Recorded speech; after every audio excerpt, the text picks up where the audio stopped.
कोविड-19 की second wave जिसकी peak Jammu Kashmir देख रहा है, कल 71 लोगों की मौत हुई। उसमें से 39 लोग जम्मू संभाग से थे, 39, और आज ओवरनाइट 11 लोगों की मौत गवर्नमेंट मेडिकल कॉलेज जम्मू में हो चुकी है। और उसके अलावा अब सीडी हॉस्पिटल, सुपर स्पेशलिटी, अब बाकी हॉस्पिटल और अब डिस्ट्रिक्ट हॉस्पिटल्स की क्या पोजीशन है वो भी शाम तक जो है क्लियर हो जाएगी।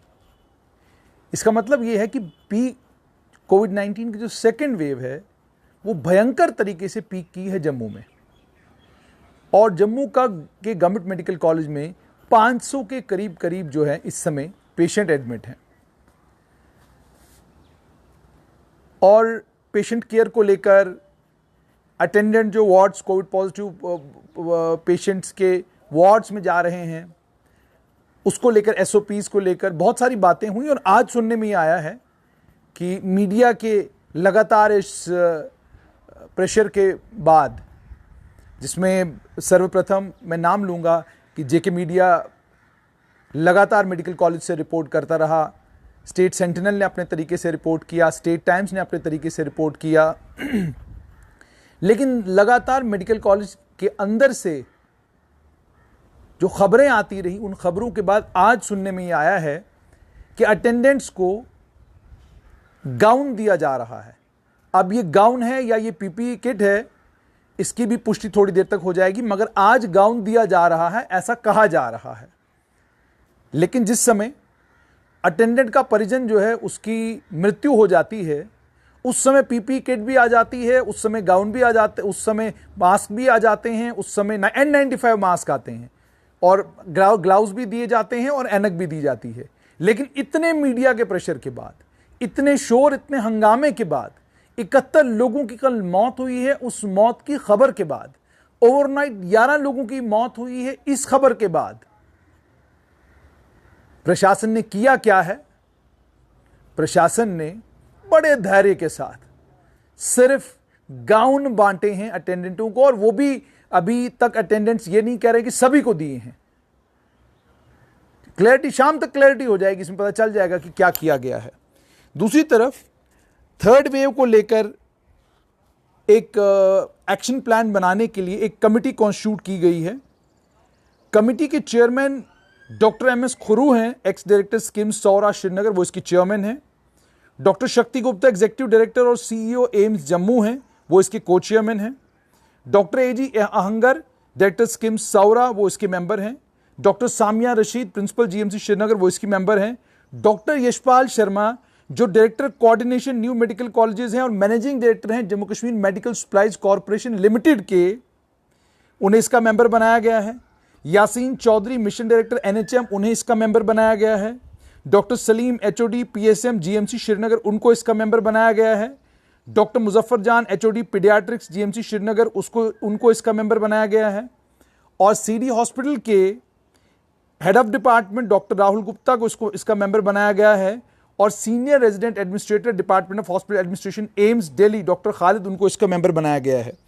और इसमें कहा क्या गया है कि हेल्थ इंफ्रास्ट्रक्चर को क्रिएट करने के लिए, टेस्टिंग कैपेसिटीज को बढ़ाने के लिए ट्रीटमेंट प्रोटोकॉल क्या होना चाहिए, ड्रग्स लॉजिस्टिक्स क्या होने चाहिए, machinery equipment oxygen supply, man power, Covid hospital beds को बढ़ाने के लिए, क्रिटिकल केयर यूनिट्स को specially paediatrics neonatal age group के लिए जिन पर असर हो सकता है, अच्छा, health care Covid care facilities को स्ट्रेंथन करने के लिए रूरल एरियाज में क्या किया जाना चाहिए, Covid appropriate behaviour SOPs guidelines जिनकी ज़रूरत है उनको डिवाइस करना।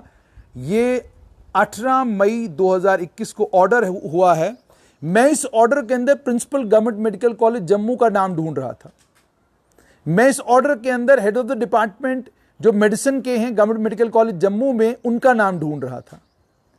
मैं इस जो ये ऑर्डर इशू किया गया है, इस ऑर्डर में वो तमाम डॉक्टर्स जो जम्मू संभाग से इस वक्त इस भयंकर वेव का मुकाबला कर रहे हैं, उनके नाम ढूंढ रहा था। मुझे नाम मिले नहीं, मैं उसमें ज़्यादा जाना भी नहीं चाहता हूं। लेकिन जम्मू कश्मीर की सरकार ने ये जो थर्ड कोविड वेव के लिए एक टीम बनाई है कि आप बताइए क्या एसओपीज होनी चाहिए। जनाब, थर्ड वेव की बात आपके दिमाग में आई और आपने उसके लिए एक टीम तैयार की, बहुत अच्छी बात है, बहुत अच्छी बात है। लेकिन आप सेकेंड वेव के बीच में हैं और इस सेकेंड वेव के बीच में मीडिया के चिल्लाने के बावजूद, चारों तरफ शोर मचने के बावजूद, अटेंडेंटों के किराने के बावजूद और अटेंडेंटों के यहां तक कि लगभग हर पोर्टल के ऊपर आपने अटेंडेंटों को सब कुछ बोलते हुए सुना। आपके कानों पर जूं तक नहीं रेंगी। अभी भी आप एसओपीज की बात करते हैं, कौन से एसओपीज? आप गाइडलाइंस की बात करते हैं, कौन सी नई गाइडलाइंस आप बनाएंगे? ये जो टीम कॉन्स्टिट्यूट की गई है, इस टीम के चेयरमैन डॉक्टर खुरू ने पिछले दिनों कहा था, अखबार में इनका क्या कहते हैं आर्टिकल भी आया, इन्होंने कहा 100 लोग मरने वाले हैं, ये पीक करेगी और इतने सारे लोगों की मौत होने वाली है। ये उनका इंटरव्यू है। अगर आप चाहेंगे तो किसी से कहिए, आपके दफ्तर में आपकी लोग मदद करेंगे और आपको वो निकाल के देंगे पर्चा, जिस पर्चे में आप देखेंगे कि डॉक्टर खुर्रू ने क्या कहा in the mid of the pandemic के बीच में क्या कहा। डॉक्टर्स कहें कि जी पीक होगी, इतने लोग मरेंगे, उससे डॉक्टरों का मोरल कम नहीं होता, उससे डॉक्टरों के मोरल में कमजोरी नहीं आती। लेकिन अगर मीडिया हाईलाइट करे कि जनाब ये देखिए अटेंडेंट ये कह रहा है, हम अटेंडेंट को बोलने के लिए नहीं बोलते, अटेंडेंट खुद बोलता है। किसी की अगर मां की मृत्यु हुई है और उसके बाद वो दुखी है, आहत है, उसके बाद अगर वो शिकायत कर रहा है, आप कहते हैं शिकायत भी मत करना। जनाब किसी की भी मां की मौत होगी ना, वो शिकायत करेगा, आप कहते हैं शिकायत मत करना। कहो सब कुछ ठीक है, कहो सब कुछ अच्छा है, बढ़िया है, बहुत अच्छे तरीके से डॉक्टर्स ने ट्रीटमेंट की। और मैं एक और लफ्ज कहूंगा, मैं मजबूर हूं आज कहने पर, आप अपनी प्राइवेट क्लिनिकें बंद कर दीजिए। कई डॉक्टर्स को मैंने ये बोलते हुए सुना। हम बोले, हम पत्रकार हैं, हम बोले तो हम समाज का हिस्सा हैं। हम समाज के लोगों को कह सकते हैं कि आप गलत कर रहे हैं, आपको शादियों में नहीं जाना चाहिए था, आपको पार्टीज नहीं करनी चाहिए थी, आपको कोविड के एसओपीज को वायलेट नहीं करना चाहिए था। हम इसलिए समाज के लोगों को कह सकते हैं क्योंकि समाज के लोग बीमार होने के बाद दवाई लेने के लिए हमारे पास नहीं आते, वो हमारी प्राइवेट क्लिनिक में इलाज ढूंढने के लिए हमारे पास नहीं आते, वो डॉक्टरों के पास जाते हैं। ये जो डॉक्टरों की तख्तियां पूरे शहर की दुकानों के ऊपर लगी हुई हैं, तख्तियां क्यों लगाई हैं आपने? ये तख्तियां आपने इसलिए लगाई है क्योंकि लोग बीमार होते हैं और आपके पास आते हैं। जिस बीमारी का इलाज आपके पास है, जिस बीमारी का इलाज आपके पास है, उसके लिए आपको कोई शिकायत नहीं है। और जिस बीमारी से आपको लड़ना पड़ रहा है, जिस बीमारी के कारण आपकी रातों की नींद और दिन का चैन खत्म हो गया है, उस बीमारी के लिए आप ये कह रहे हैं कि जनाब ये देखिए मीडिया वालों को बुलाइए, मीडिया वालों को उनको कहिए आइए, क्या कहते हैं, मेडिकल कॉलेज के राउंड कीजिए। जितने भी मीडिया कर्मी हैं, जितने भी जर्नलिस्ट हैं, जान का जोखिम लेकर वो ये सारी की सारी रिपोर्टाज करते हैं, जान का जोखिम लेकर करते हैं। साहब आप लोगों को सरकार ने फ्रंटलाइन वर्कर डिक्लेयर किया। सबसे पहले कोविशील्ड के डोजेज आप लोगों को लगे और सरकार ने प्राथमिकता देकर आप लोगों को लगाए। हमने भी कहा प्रायोरिटी है, होना चाहिए, सबसे पहले डॉक्टर को डोज लगनी चाहिए। हमने कहा इसलिए डॉक्टर को डोज लगनी चाहिए, नर्स को डोज लगनी चाहिए, हमारे पीजीज को, रजिस्ट्रारों को डोज लगनी चाहिए, क्योंकि कल जब कोविड आएगा तो उससे लड़ाई लड़ने में इनको तभी ये लोग कामयाब होंगे जब इन्हें ये कोविशील्ड का वैक्सीन लगा होगा। और आपने सुना होगा लगभग हर पत्रकार ने कहा कि आप पत्रकारों को फ्रंटलाइन वर्कर डिक्लेयर कीजिए। सरकार अभी भी झिझक रही है, चौंक रही है, डर रही है फ्रंटलाइन वर्कर पत्रकारों को डिक्लेयर करने से। अभी तक डिक्लेयर नहीं किया है। कितने पत्रकारों को वैक्सीन लगी है जरा मालूम करिए, जाइए फील्ड में पता करिए कितने पत्रकारों को कोविशील्ड लगी है। मालूम करिए कितने पत्रकार ऐसे, कितने कैमरामैन ऐसे हैं जो गवर्नमेंट मेडिकल कॉलेज के दाएं बाएं होते हैं, वहां से रिपोर्टिंग करते हैं। मालूम करिए उनकी तनख्वाहें कितनी हैं। मालूम करिए अपनी जान पर जोखिम लेकर वो जो रिपोर्टिंग कर रहे हैं, कल जब अल्लाह न करे, भगवान न करे, वाहिगुरु न करे, कोई इनमें से बीमार होगा, तीमारदारी करने के लिए कौन आएगा? इनके घर परिवार के लोग होंगे। कौन सी कोलैटरल सिक्योरिटी हमारे पास है जिस कोलैटरल सिक्योरिटी की बुनियाद पर आप कह रहे हैं कि मीडिया कर्मियों को बुलाइए, वो आकर अस्पताल चला लें? जनाब अस्पताल की जिम्मेदारी आपको दी गई है, अस्पताल आपने खुद चुना, हमने आपके लिए नहीं चुना है। आपने एमबीबीएस का इम्तिहान क्वालिफाई किया, आप लोग क्वालिफाई हुए, पोस्ट ग्रेजुएट हुए, उसके बाद जाकर आप कंसल्टेंट बने, डॉक्टर बने। हम लोगों ने नहीं तय किया था आपके लिए, हमने आपको नहीं कहा था डॉक्टर बनने के लिए, ऐसे ही आपने हमें पत्रकार बनने के लिए नहीं कहा। लेकिन हम जान का जोखिम लेकर सुबह से लेकर शाम तक रिपोर्टिंग करते हैं। जो लोग जेके मीडिया के आशीष कोहली के साथ बात करते हैं वो कौन लोग हैं? वो उसी मेडिकल कॉलेज के वार्ड से बाहर निकलते हैं और उसके साथ बात करते हैं और अपने दिल की फरियाद उसको सुनाते हैं। कौन लोग हैं वो?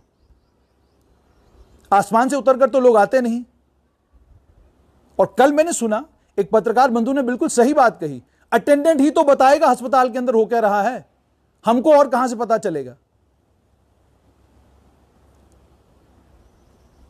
मुझे बड़ा दुख और बड़ा अफसोस होता है जब यह कहा जाता है कि मीडिया कर्मियों को कहिए आइए आप मेडिकल कॉलेज का निजाम संभालिए, आइए आप कीजिए ये काम। जनाब, जो सरकार अभी तक मीडिया कर्मियों को फ्रंटलाइन वॉरियर डिक्लेयर करने के लिए तैयार नहीं, जिस सरकार के पास मीडिया कर्मियों के लिए वैक्सीन नहीं, जिस सरकार के पास मीडिया कर्मियों के लिए वीकली टेस्टिंग का कोई प्रबंध नहीं, जिस सरकार ने आज तक एक बार भी मीडिया कर्मियों का कैंप लगाकर उनको पीपीई किट्स, मास्क, ग्लव्स, ऐनक ये सब कुछ प्रोवाइड नहीं किया, और इस सब के बगैर हम ये सब कुछ मांगते भी नहीं, हम ये सब कुछ मांगते भी नहीं। लेकिन जो दुखी है, जो परेशान है, एक किसी माताजी की मौत सीडी हॉस्पिटल में हुई, उसके बच्चे बिलखते रोते हुए उनने स्ट्रेट लाइन से बातचीत की और यह कहा कि जो उनको लगा वो उन्होंने कहा। इस पर भी आप नाराज हैं? आप कहते हैं जी ये बात भी आप क्यों करते हैं? आपके अपने ग्रुपों में आपके अपने डॉक्टर कहते हैं कि जनाब यहां तो कोई आ ही नहीं रहा, डॉक्टर्स देख ही नहीं रहे हैं, और उसके बाद सुनने को यह मिलता है हम कामकाज छोड़ देंगे, हम कोई काम नहीं करेंगे।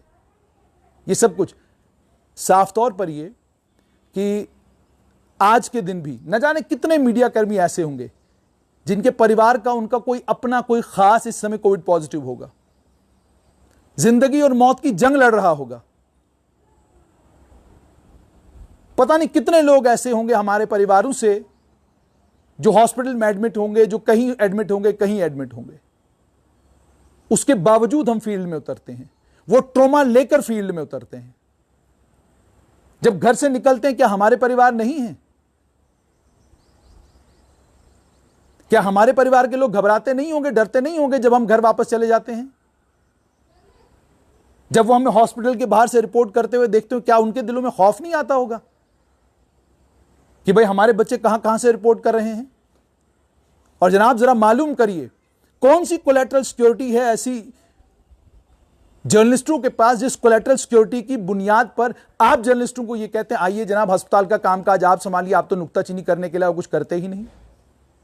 काम ही हमारा नुक्ताचीनी का है, काम ही हमारा यही है कि हम कमियां कमजोरियां निकालते रहें। मेडिकल कॉलेज के वार्ड के अंदर से एक अटेंडेंट ने वीडियो कॉल करके बताया कि अंदर क्या हो रहा है। हम तो आपके वार्ड के अंदर नहीं आते, हम तो आपके वार्ड के अंदर आकर आपका कामकाज नहीं रोकते, हम तो आपके अस्पताल के अंदर जो आप काम कर रहे हैं उस काम में बाधा नहीं बन रहे। लेकिन अटेंडेंट बाहर आके क्या कह रहा है वो तो लोगों तक पहुंचना चाहिए, वो तो सरकार तक पहुंचना चाहिए, वो तो सरकार को मालूम होना चाहिए कि क्या कुछ हो रहा है। इसलिए पत्रकारों को लेकर यह कहना कि मीडिया कर्मी जो हैं वो समझते ही नहीं है हालात को, हमारे ऊपर प्रेशर है। जनाब जो मीडिया कर्मियों के सर पे प्रेशर है ना, उसका अंदाजा आपको नहीं होगा, आप अंदाजा भी नहीं कर सकते। अंदाजा इसलिए नहीं कर सकते, मैंने साफ तौर पर आपको यह कहा कि अगर मीडिया का हमारा कोई भी कर्मी बीमार होता है, कोई जर्नलिस्ट बीमार होता है, नारायणा का बेड कोई एफर्ट नहीं कर सकता, एस्कॉम्स का बेड हर एक एफर्ट नहीं कर सकता। हम दौड़ते भागते कहां आते हैं? गवर्नमेंट मेडिकल कॉलेज आते हैं।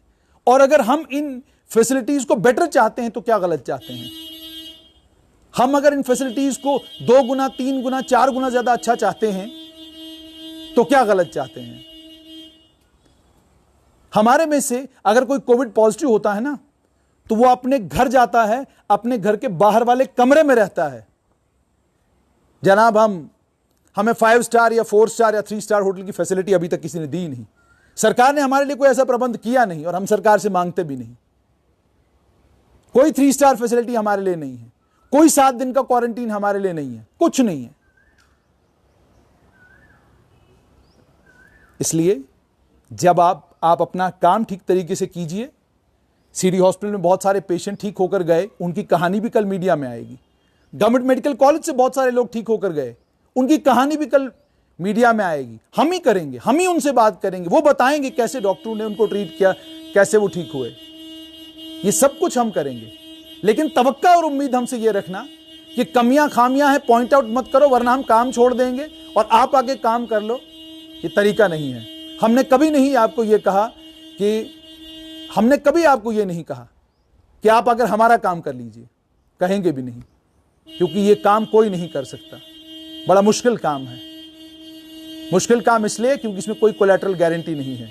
मुश्किल काम इसलिए क्योंकि इसमें 5-5 लाख, 2.5 लाख, 3-3 लाख, 1.5 लाख, 2-2 लाख तनख्वाहें नहीं हैं। ये बड़ा मुश्किल काम है, आसानी से नहीं हो सकता।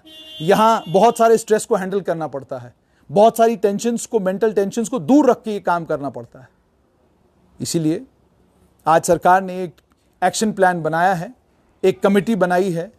जो कमेटी सरकार ने बनाई है, उस कमेटी को लेकर सिर्फ इतना कहना है कि जनाब पहले सेकेंड वेव से हम बाहर निकलें, फिर आप थर्ड वेव की बात करें। और अगर आप जिन लोगों के कांधों पर आपने जम्मू की जिम्मेदारी रखी है, उनको एक टास्क फोर्स का हिस्सा बनाने के लिए तैयार नहीं है, तो फिर उनके कांधों पर आपने ये जिम्मेदारी रखी क्यों है। और दूसरी विनम्र विनती और आग्रह तमाम डॉक्टर्स से, आप अपना काम बढ़िया तरीके से करेंगे तो हाईलाइट होगा। पोस्ट ग्रेजुएट स्टूडेंट्स हैं, रेजिडेंट डॉक्टर्स हैं, रजिस्ट्रार हैं, वो बहुत अच्छा काम कर रहे हैं, हम उनको सराह भी रहे हैं। और वो जिनको देख रहे हैं वो पेशेंट तक बताते हैं कि जनाब ये डॉक्टर साहब जो आते हैं, फलां डॉक्टर साहब आते हैं, फलां डॉक्टर साहब आते हैं, फलां डॉक्टर साहब आते हैं।